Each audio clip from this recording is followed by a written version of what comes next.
Okay, Kevin, let me know when you're ready. I'm going to just finish up a couple little things here. Hey Kevin, why do you guys have why do you have the red light on, buddy? Kevin? Kevin, why is the red light on? What? You're recording already. Kevin, I don't know if you remember when I brought you on and we had this little conversation about when we go to start rolling, you've got to let me know, do the countdown, make a loud clapping sound, something like that. Okay, maybe we could do that. Yeah, let's go ahead and try that. No, Kevin, why am I having to count down? You're supposed to be the one that counts down. Okay, try one more time. What? You're killing me. You know what? We're just gonna roll with it. You just hang out right there. We'll go with it. Hello, everyone. I'm Sam Robertson, the host of Hello there. I'm Sam Robertson, the host of Journey in Board Game Design, and you're watching episode 1 of a great video series called My Game Design. This episode is called Still Alive. I'm naming the episodes based off of the game titles. Well, mind you, a small disclaimer, everything that we're going to show you in this video series is not necessarily set in stone, including even the names of some of the games. So if you have some great names that you think, hey, that's a good name, but I think this one's better for your game based on your theme and based on what's going on in it, I would love to see your feedback for sure. So in this video series, we're going to take a jump into some of the games that I have been looking at designing. Some of them are just going to be game concepts or idea concepts where it's just kind of like, here's an idea, how would we put the game together? The game that we're going to be looking at today is more of in a playtest stage where I've actually got cards put together and we've started to play it with people to see what their feedback and see how they feel about the game is. There's some other games that are a little bit farther on and we're looking at artwork and various things like that. So we would love your feedback on this video series called My Game Design. This is episode 1, Still Alive. Enjoy!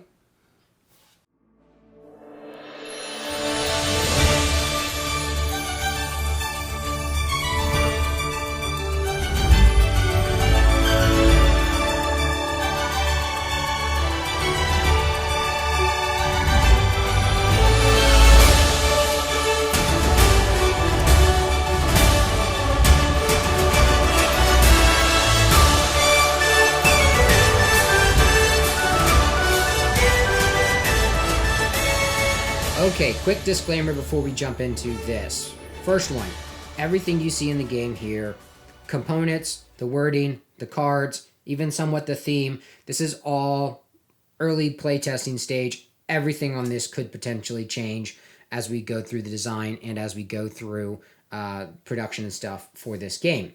So in the game Still Alive, the basic concept of it is this is a group game. Anywhere from 6 to 18 or even 16 people can play this game. I've played it with less than 6, just doesn't work really well. So ideal is 6 and above.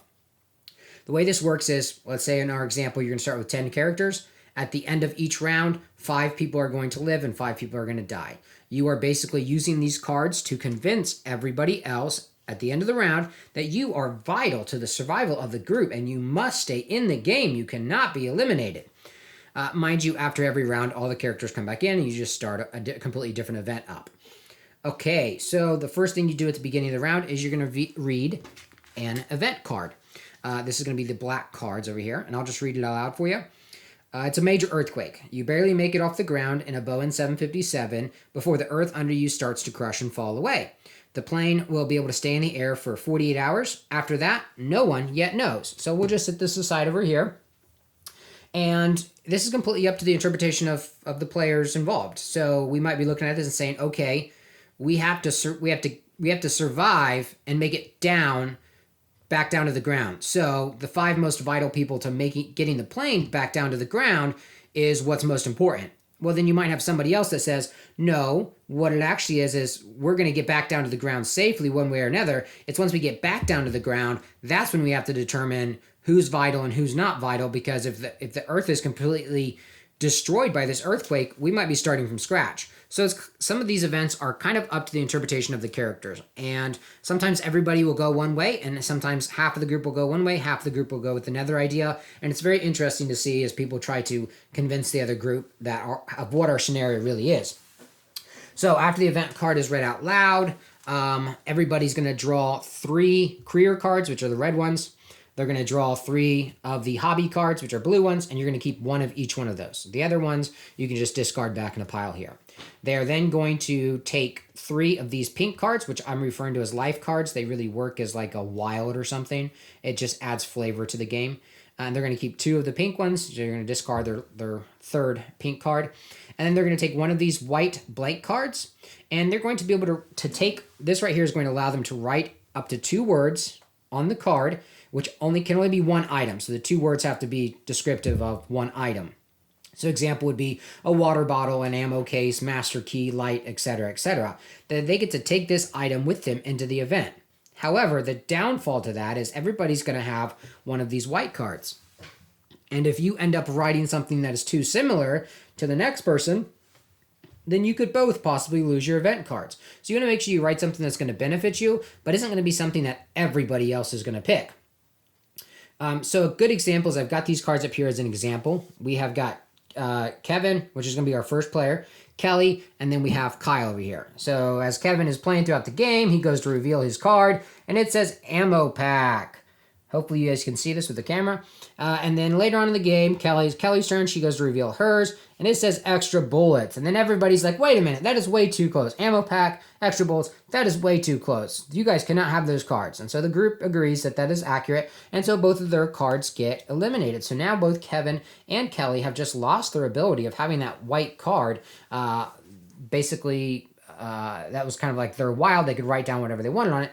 That they just kind of lost that benefit. And so now they're not as vital because they don't have those items. But over here, Kyle is kind of nervous because as he flips his card, his says gun/ammo. Now you can put a slash in it. It works for like an and, or, but kind of thing. And he tells everybody, wait, before you guys tell me that I can't have this, what you guys really need to know is this doesn't mean I'm carrying a bunch of ammo. It means I have a gun that has ammo in it. So it's really not the same as just extra bullets or ammo and all that other stuff. And he convinces the crowd to allow him to keep this card. So then he gets to keep his gun and ammo card. Now, mind you, this is a group playing. You're all trying to survive. So it doesn't necessarily benefit you to start eliminating over minor things like one says extra bullets and the other one says a gun with bullets in it. Because if you end up losing the gun, then if you're in the surviving group, you've just lost a valuable item. And so you want to make sure the people that survive have valuable items. Okay, so that was kind of the example. We will move on to how does the game start. So we are just going to kind of do a run through of it to give you an idea of how this game is played. At the start of round 1, this is going to be player 1, Kevin, everybody draws out of this bag right here. You're going to draw a blue cube or you're going to draw a red cube. Those are going to be your male and female statuses. Some games or some rounds, it is going to be vitally important whether you are male or female. Other rounds, it's just not going to matter. But it does add a little bit of theme and a little bit of twist to the game from time to time. Because you'd be surprised who will save a male over a female or a female over a male based on the situation. So, Kevin, player 1, he's going to start us out. He's going to do this. He's going to tell us who he is. I'm a male. He's going to read his career. I'm a soldier in the military. I'm a first-class private. And he's going to give out his hobby. I'm also into martial arts. Really love doing this. So this is phase 1. And phase 1, everybody has to show their status, their career, and their hobby. They can, at any time, reveal their white card or their life cards, which are pink, at any time. He is just going to reveal these 2 at this time. He's going to pass. And it's going to go over to Kelly. Kelly, again in phase 1, says, I am a male professional football coach. This is hilarious. I did draw these cards out randomly. He's a professional football coach, and he's also a poker player. He is going to reveal his white card here, which I knew what these are because I wrote them down myself. Is a pistol, which is hilariously inappropriate because they're on a plane. He should not have a pistol on a plane. He is going to go ahead and pass, and we're going to go over here to Kyle, which is player 3. Kyle's going to flip his cards. I am a female crossing guard. I also work as a private investigator. I walk dogs, and I'm a butcher. So she does a lot of different stuff. She also has a hobby of involved in hunting and trapping, which is pretty interesting. She's going to reveal her white card as well, and she says, I have a map. And so she says, well, once we get back down to the ground, I really believe that we're going to need this map in order to make it back to somewhere safe. I believe we're going to make it totally fine. And I believe the event is pointing us to a place where we will actually get back down to the ground and that our concern is not the plane landing. We have a pilot here, at least I think. So that's what she's going to draw. She's going to pass over to Cooper. Cooper says, I am a female. I am a captain of a cargo ship, and I have lots of great experience doing that. I also have a hobby of camping, and I agree with Kyle. I believe when we get down to the ground, we're going to need to find our way back to safety. And it will be vitally important for us to have a captain who is kind of just a really strong leader and someone who knows how to camp, and maybe someone who knows how to hunt and trap, because I think Kyle would be a pretty snazzy person to have around as well. And Cooper decides to go ahead and lay out their white card. The reason I think we're going to make it to the ground is because I have done 1,000,001 flight simulators. I used to grow up as a kid loving to do flight simulators until I became a captain of a cargo ship, and I just love doing that now. So I believe even without a pilot, I can get us back down to the ground. I believe we'll be completely safe that way. So, end of Cooper's turn over here. Everybody's extremely convinced that we'll make it back down to the ground safe and sound. We're going to go back to Kevin, player 1. Kevin has now had the opportunity to see what everybody's laying out so far, and he realizes that he may need to step up his game. So he's going to reveal a couple of his cards. He is going to reveal that he has a cargo chute, that if the plane does have issues, and if Mr. Cooper over there, who's only ever flown a plane on a computer, can't get us down to the ground, he has a cargo chute in which we could all just basically do a big hug and jump out of the plane. So we're starting to realize that we're going to make it safe and sound back down to the ground. We just need to figure out what's going to happen when we get down there. So Kevin, as he's trying to convince everybody he's such an amazing and natural leader, yes, I did look at this card before I flipped it, and he's great at storytelling. Now, some of you might say, oh, that's great. He can tell us all these great adventures, or when we get back to civilization, he can tell the story of how we survived. However, Cooper over there might be like, yeah, he's a storyteller. He's really good at it, which means he might be lying to us. See how this is kind of playing out? A little bit of rivalry going on here.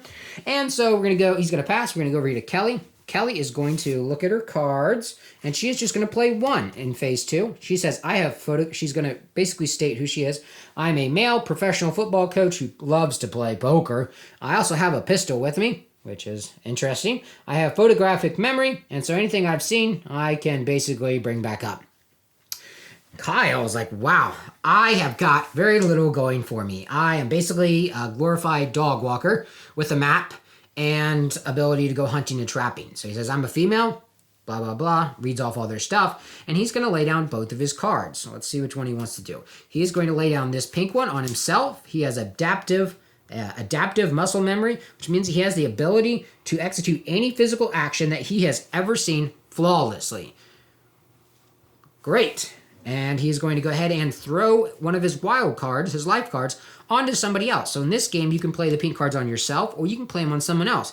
Because sometimes you might want to trip up somebody else rather than helping yourself. Because you only need, in this game, if you're playing 10 people and there's 5 of you going to win, 5 of you going to die, you might only need to knock one other person down in order to increase your odds. He is going to go ahead and play this card over here on Kelly.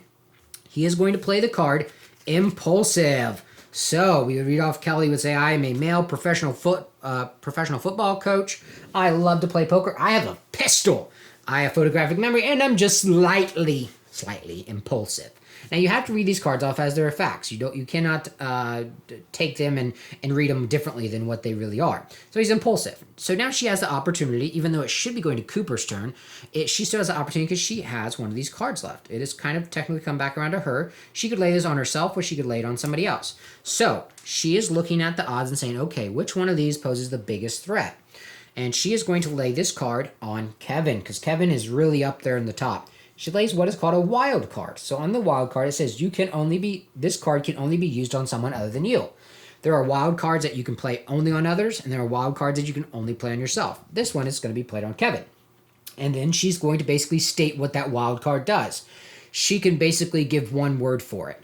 And it has to be something truthful, has to be something realistic. It can't be something crazy like all of a sudden you're just dead and you're not in the game anymore, or you have to vote for me. So she's going to give this card to Kevin, and she's going to say, blind. This card says blind, which means Kevin is blind. So then Kevin, his turn again, even though he's got no pink cards, he still needs to kind of give an idea who he is. So he could kind of defend himself and say, I'm a male, I'm a soldier, I've been training in martial arts, I've got this cargo chute that I think we could get all down to the earth with, I'm a natural leader, I'm really good at storytelling. However, a couple months ago, the doctors found out I was completely blind. I shortly after realized it as well, that I was completely blind. But I'm a great storyteller, natural leader. I've still got experience and skills, and I've still got this parachute that can get us down. I think I could still be an asset to help you guys out once we get to the ground. I don't necessarily need my sight for to get us safe. However, the crowd is not really believing that. It's very difficult to get a blind person down out of a plane and then get back to safety. I could be wrong. We'll see what the group says. So. Kevin over here has got no more pink cards or no more cards to lay, so we're just going to continue in our order over here to Cooper. Cooper is going to say, I am a female. I am a captain of a cargo ship. I can help you guys go camping. I know we're going to get to the ground. I know we're going to get down there safely because I have trained in billions of hours in a flight simulator, and it would be nearly impossible for me to crash this plane into that mountain over there.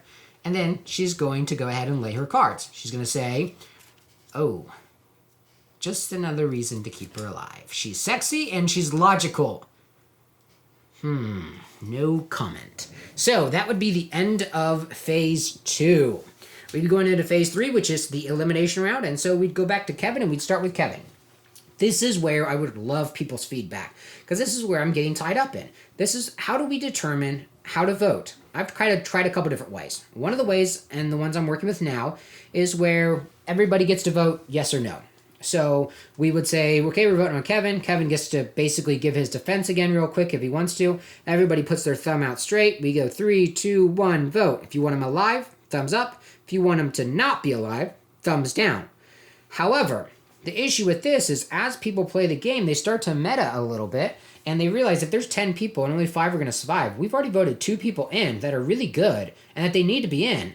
But I don't care about the rest of these people. Like, they might be good, but those 5 spots are starting to get taken up pretty quickly, or the 5 spots being voting people out are starting to get taken up quickly, and people stop voting for who they would naturally vote for, and they start voting no on everybody, or they start voting yes to kick everybody out. So in this situation, we're trying to kick everybody, all the less than fortunate people out of the event, and so everybody just starts voting yes to kick everybody out, and it kind of ends up, sometimes it ends up in a stalemate if people aren't really trying to play the game realistically. Another way is where everybody's got a white stone and black stone. You have a cup. Kevin puts his stone in, passes it. The next person puts theirs in secretly, so on and so forth. And it gets back around to Kevin. They flip it, so that way nobody knows how the voting is happening. We've been looking at doing it that way. Another way we've looked at doing is everybody having a score sheet. So it has all 10 characters' names on it, and then you have to vote for 5 people positive and vote for 5 people negative, including yourself. So you're voting for yourself to save plus 4 other people. And then once everybody's written that down, we then go back over and we say, okay, Kevin, everybody 3, 2, 1. And they do thumbs up or thumbs down. The reason we'd be doing the score sheet is so that way anytime we can say, okay, Kyle, Kelly, let me look at your score sheet. Let me make sure you're not voting no on everybody or voting against everybody. Right now, I've just been doing the thumbs up and the thumbs down without the score sheet because the group that I've been playing with, mostly family and friends, they're into the theme. They really enjoy the theme. And so oftentimes they're not getting too tied up as to whether or not they're going to win the game because they realize if you're playing 5 or 6 rounds, you could very easily fall into that top half category if you do halfway decent throughout the game. So right now, the way this would work is everybody look at Kyle or Kevin and they'd say, Kevin, you're a super strong leader. You're really important. We could really use you. But I don't know. When we get down to the ground, it's going to be really difficult. We don't know where we're going to land. The Earth could be completely different looking. I don't know how we're going to do with the blind person. And so everybody's going to vote differently. Some are going to vote down, some are going to vote up. And so everybody's going to vote. And if Kyle stays in, or Kevin stays in, his cards stay up like this. And then we move on to the next person. We then vote for Kelly. And eventually 2 people, so let's say Kelly and Kyle here, both get eliminated. At the end of the round, everybody would get rid of all their cards. They'd put them back in the pile, and all that would get reshuffled to start again. So when the round is over, you've played 5 or 6 rounds, end of the game. If you want to keep track of your score, you can definitely do that. Every game I've ever play tested, no one's ever wanted to keep track of the score. At the end of the game, no one ever said, well, let's get our cubes out and see who won the most. Let's see what happened. no one ever cared about that. All they cared about is having fun. But the winners, from round to round, keep their cubes, and they keep them in a small pile hidden from everybody else. At the end of the game, if you want to tally up your score, the 5 top people, since we're playing 10 players, the top 5 people with the most cubes win the game. Now, if there's a tie, so Kelly has 2 and Kevin has 2, whoever has the most blue cubes out of those 2 ties fall into the winning category, and the one with the fewer blue cubes falls into the not winning category.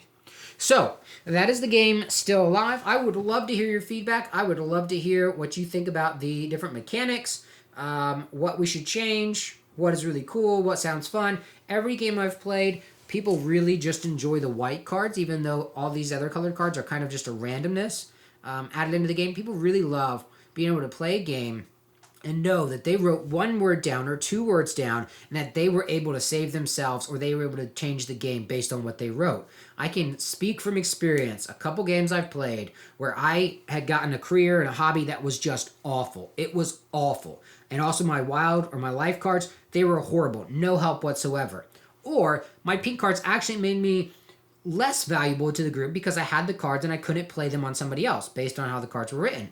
And just by the words, the 2 words that I put on here made me the most important person in the whole entire game, because I could convince the group that that item that I had was vital. I remember playing once in a submarine where I told everybody I had a master key and that they could not get to the area they needed to get to fix the submarine unless they had the master key. And no one even thought twice about questioning whether or not that was true. They just automatically believed that that was the master key and that for some reason they needed it. In another event, one of my favorite events, is where you're in a haunted mansion, and some of you are going to get pushed out into the hallway, and you're going to be forced into the other side of the wing of the mansion, where you might get eaten alive. I had a horrible hand, and based on what I was able to write here, I don't even remember what it was. It was something to do with like a bird. I think I wrote a cage bird, and I was able to convince the group that this bird could detect when the monsters or creatures were coming around, and they could warn us. And everybody believed it. No, only one other person was like, wait a minute, that's not real. And I convinced them, hey, birds and animals, they have these natural abilities to detect danger. And then I was able to convince the group that I was vitally important. And I had people putting horrible cards on me. Like, I was a blind old lady in a wheelchair that like had some horrible disease, but yet people still wanted me in the group because I had this little bird. And so it was just an amazing experience. Most of the feedback I've been getting, they really love the white card, being able to add in their own little element into the game.